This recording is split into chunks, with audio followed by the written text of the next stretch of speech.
The following presentation is a lecture on HIV assessment on opportunistic infections for CCBC Concepts 2 students. So assessment. First thing we talk about in assessment is health history. So think about what questions do you want to ask. So now we're talking about the patient who is HIV positive. This is a great place to gather information related to their patient's teaching needs. So health history, you want to know things like, when were they diagnosed with HIV? How do they believe they transmitted HIV? Ask them about their safe sex practices. Ask them about their physical signs and symptoms. If they had a cough, how long has their cough been? You want to do a thorough review of systems, and then you want to think about what questions can you ask to help you build a plan of care. What meds are they on? How long have they been on these meds? Do they have any side effects of these meds? Do they have a problem getting these meds? What's their social life like? Their work, their family, their home life? Get to know your patient a little bit. And then you want to know what their recent lab data is. You want to know what their CD4 count is. You want to know what their CD4-CD8 ratio is. And you want to know what their viral loads are. Later on in this presentation, I'm going to break down CD4 counts. It's under slide 4. We'll talk about CD4 counts a little bit more in depth. In a previous video, we talked about CD4-CD8 ratio. Remember, in a normal patient, a normal functioning immune system, that ratio should be 1. When there's a progression of the disease, we notice that the ratio is less than 1. Viral loads. Viral loads should be, we're looking to see if viral loads are elevated or decreased in patients. High viral loads indicate that there's lots of virus in the bloodstream. Low viral loads are a good indicator that patients are taking their heart meds appropriately. Physical assessment, oxygenation. So we're going to look for signs and symptoms of tuberculosis, such as shortness of breath, need for supplemental oxygen, O2 sats, respiratory status, if they're coughing up anything, what does it look like, as well as chest pain. Infection control. With infection control, we're going to think about breaks in the skin, because our skin is obviously our very first layer of prevention. Also, we'll talk about safe sex practices. Cognition. So we want to know if they're alert and oriented. You can have such a thing as HIV encephalopathy, where HIV virus presents in the brain and is seen in the CSF fluid as well. So you want to identify if they're alert and oriented or if they're having transient changes within their memory. Metabolism. Patients that are HIV positive can often have weight losses from medications causing side effects excuse me, such as diarrhea and nausea and vomiting. They can also potentially have weight gains. Unfortunately, weight gains in our HIV population are normally seen with uses of due to medications, but from organ failure. So liver failure and renal failure, the weight gain is from fluid gain and not actual weight. Perfusion. Karposi sarcoma, which is considered an opportunistic infection, can lead to venous stasis ulcers, which will cause alterations in perfusions on the patient's lower extremities, and can cause toes to be cold and decrease in pulses as well. Vomiting and diarrhea can lead to hypotension and tachycardia. Nutrition. We want to look at what their diet is currently, what their appetite is, what type of diet they're following. Appetite stimulants such as Megace or Marinol or medical marijuana can increase patients' appetite. Marinol is actually a synthetic derivative of marijuana, and it's been around for a while, but it's still kind of expensive. We also, patients that have a decreased nutritional status are at a higher risk for infection, and we should see if our patients are taking oral supplements, such as an Ensure or a Boost to help with their nutritional status. Homeostasis, I'm talking about homeostasis here. Vomiting and diarrhea can lead to hypokalemia and hypotension. Also, a decrease in their fluid balance. Organ failure can lead to an increase in their fluid balance. And then personal interactions, we want to note any signs and symptoms of depression, such as patient being withdrawn or from normal activities, having a flat affect, an increase in sleeping, and their overall general appearance. So opportunistic infections. Here's the magical numbers for the CD4 counts. So if your CD4 count is less than 500, it's indicative of immunodeficiency. It just means you have a decrease in your immune system. You're at a higher risk of getting common things like a cold or the flu, an everyday virus, a GI bug that's out there in our community. When a CD4 count is less than 200,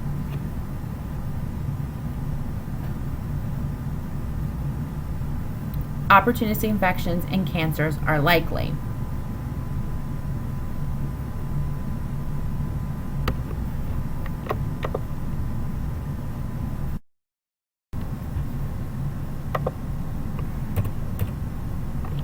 So when a CD4 count is less than 200, opportunistic infections and cancers are likely. An AIDS diagnosis is when your CD4 count is less than 200 or there is a presence of an opportunistic infection. And we're going to talk about those opportunistic infections in just a few minutes. An AIDS diagnosis is not reversible. Your CD4 count may go back up over 200, or you may not have signs of that opportunistic infection anymore. However, you always carry the AIDS diagnosis after those things have happened.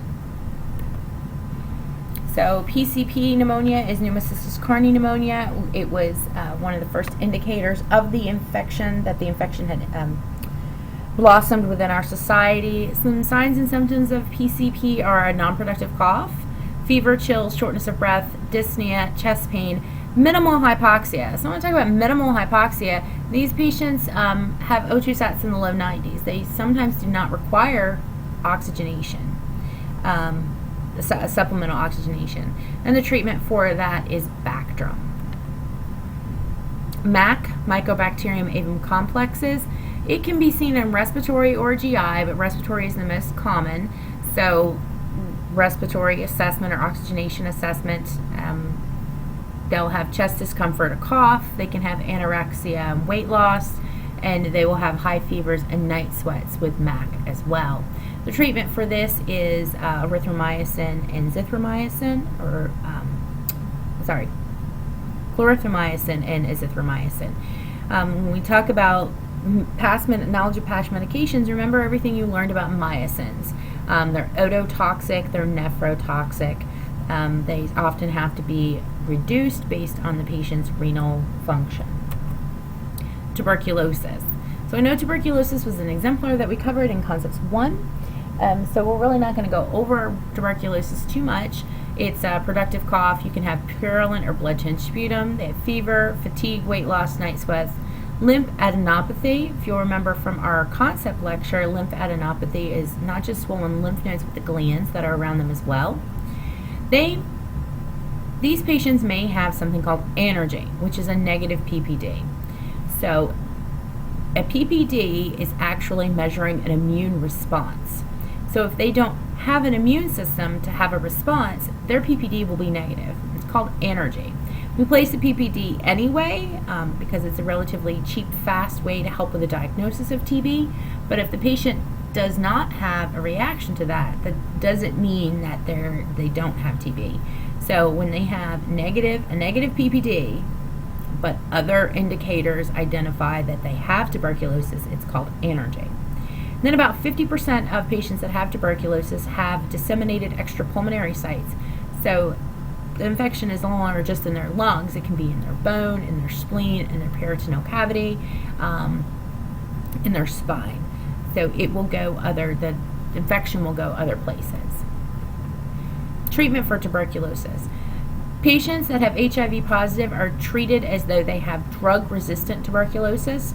The course of the therapy is there on the screen. Think back to what you remember from Concepts 1 and tuberculosis. And things I'd like you to identify are, what type of teaching would you need to do with these patients? Which of these turn urine and tears orange when you think about the side effects? Patients that are treated for tuberculosis and that have HIV are treated, like I said, as they have drug resistant. They take this course of medication, these 4 medications, for anywhere between 18 to 24 months. So this cocktail of drugs is a longer duration than your normal TB patient. Nursing care for tuberculosis. So when we talk about rule out tuberculosis, there are a couple things we need to review here. One is there's a PPD. It's placed on the left forearm and circled. And 2 is the isolation. According to the CDC, the only type of isolation, or the correct isolation for a patient that has tuberculosis or is there to rule out tuberculosis, is the N95 respirator mask. We do not need gloves. You do not need a gown. Just for tuberculosis. Tuberculosis is airborne, so you have to inhale it in order to contract the disease. And when we talk about rule out tuberculosis, they have to have 3 separate sputum inductions that are negative for the acid-fast bacilla before they're considered ruled out. Other GI infections that may happen with patients that are HIV positive are Giardia, CMV, C. diff. I want to pay close attention to this. So C. diff in an HIV patient and also Candidiasis, or a yeast infection in an HIV patient, are actually considered opportunistic infections. So C. diff in an HIV patient changes their diagnosis from HIV to AIDS. Patients that have these GI infections, such as Giardia, CMV, or C. diff, they're going to have a decreased appetite, they're going to have some nausea and vomiting, and some diarrhea. In your studies, I want you to think, what are the potential problems with nausea and vomiting and diarrhea? What does that do to your fluid and electrolytes? And what does that do to homeostasis? And how would the nurse recognize that? So then Candidiasis, oral thrush, can be treated with Miselex or nystatin suspension. There's a nice picture of the oral thrush. We can have esophagitis, which is Candidiasis through in our esophagus down into the stomach. That is treated with Nirozole or diflucan, and those are both pills. And then you have vaginal Candidiasis, which can be treated with diflucan.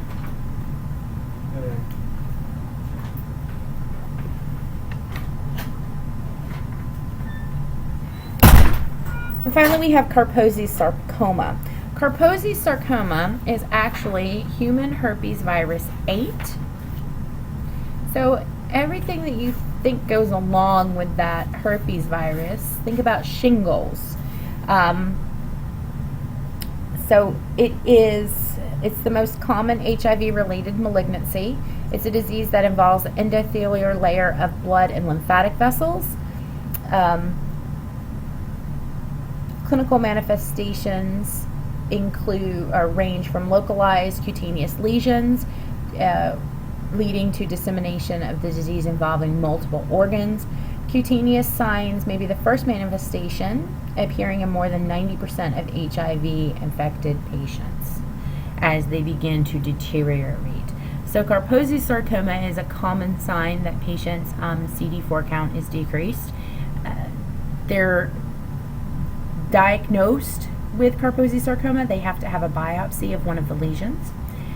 Complications of Karposi sarcoma, they can get on the internal organs and it can alter organ function such as liver function.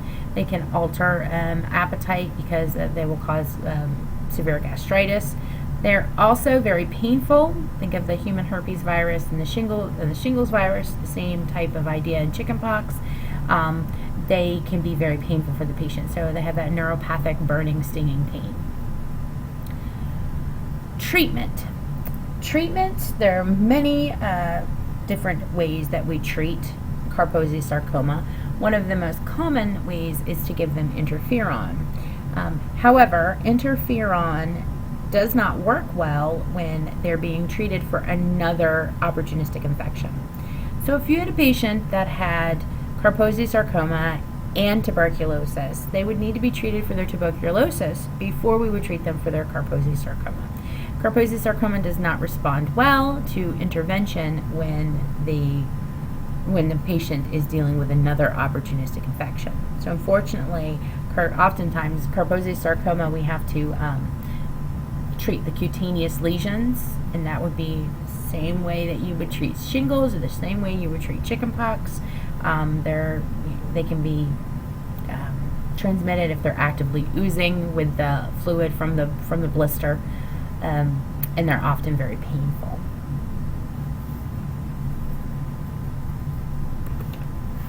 So wasting syndrome. Wasting syndrome is not an opportunistic infection, but I did want to talk about it. It's secondary to severe opportunistic infections, and it's weight loss related to malnutrition. So it's weight less than body requirements. Some nursing interventions, if you go back through, way back to nutrition from fundamentals, small frequent meals, high protein, high calorie, supplements, appetite stimulants such as the Marinol or the medical marijuana, and potentially even TPN for these patients. We want them to be able to return to a healthy weight so that they will have proper immune function, because when you're at a lower weight, you have a decreased in immune function.